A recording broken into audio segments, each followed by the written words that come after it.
Envision a glass jar, one that you used to capture butterflies with when you were younger, except now it's you in the middle of that jar, feeling trapped within your own life and the expectations that society has placed on you from the second you were born. That is how Esther Greenwood, the main character of Sylvia Plath's The Bell Jar, feels constantly in her life.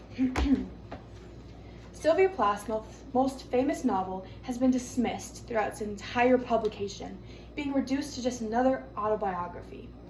But its impact goes way further than just retelling of Plath's life.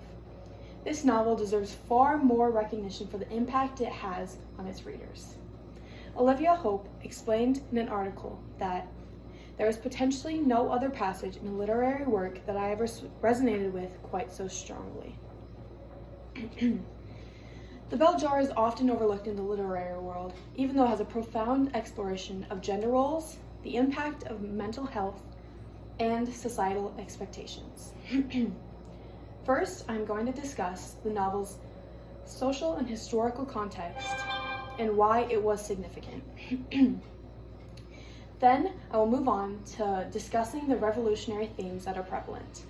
And finally, I will highlight why this novel remains underrated and underappreciated despite its growing influence.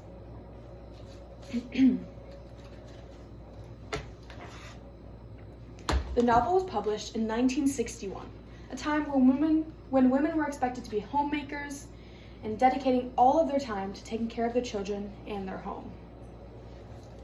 Because of this assumption, many women felt as if they couldn't explore outside of the roles that were already set out for them. They didn't have any room to explore careers and interests because they were being defined to one thing because of their gender.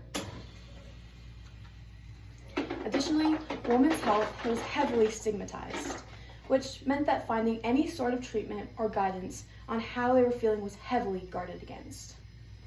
Sophia Martin from Kalamazoo College describes this issue by stating that women faced immense challenges regarding their portrayal in relation to mental illnesses in the 1950s and 1960s due to a lack of understanding and compassion towards their discontentment.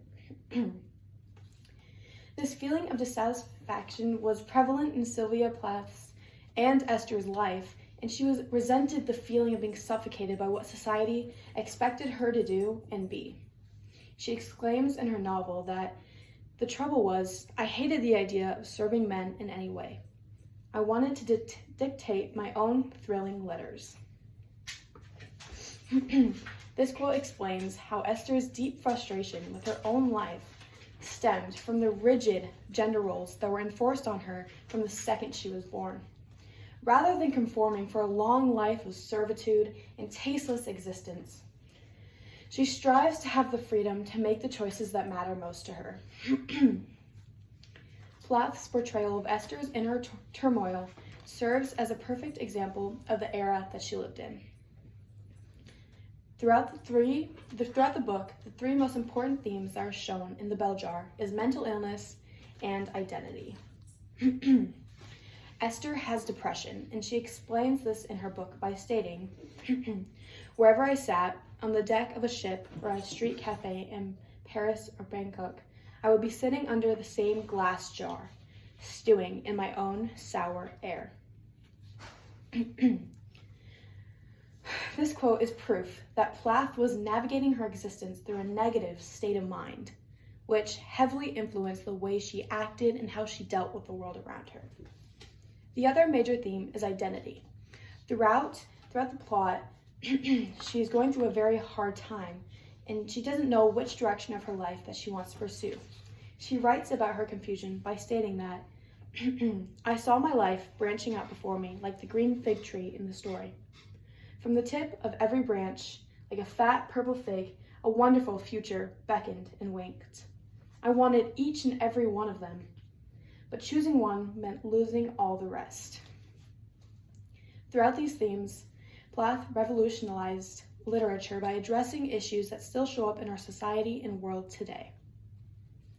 Moving on, despite its impact, The Bell Jar remains a novel that isn't appreciated enough. The novel is often overshadowed by Plath's own character. specifically her suicide and tragic death. Society likes to focus on the fact that the novel is an autobiography, rather than its value and influence. Her novel has been dismissed as being overly personal, rather than being seen as politically significant.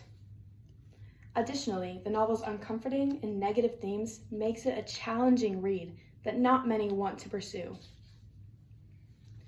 In conclusion, I have explained the history of the bell jar and how it was relevant for the time it was written in.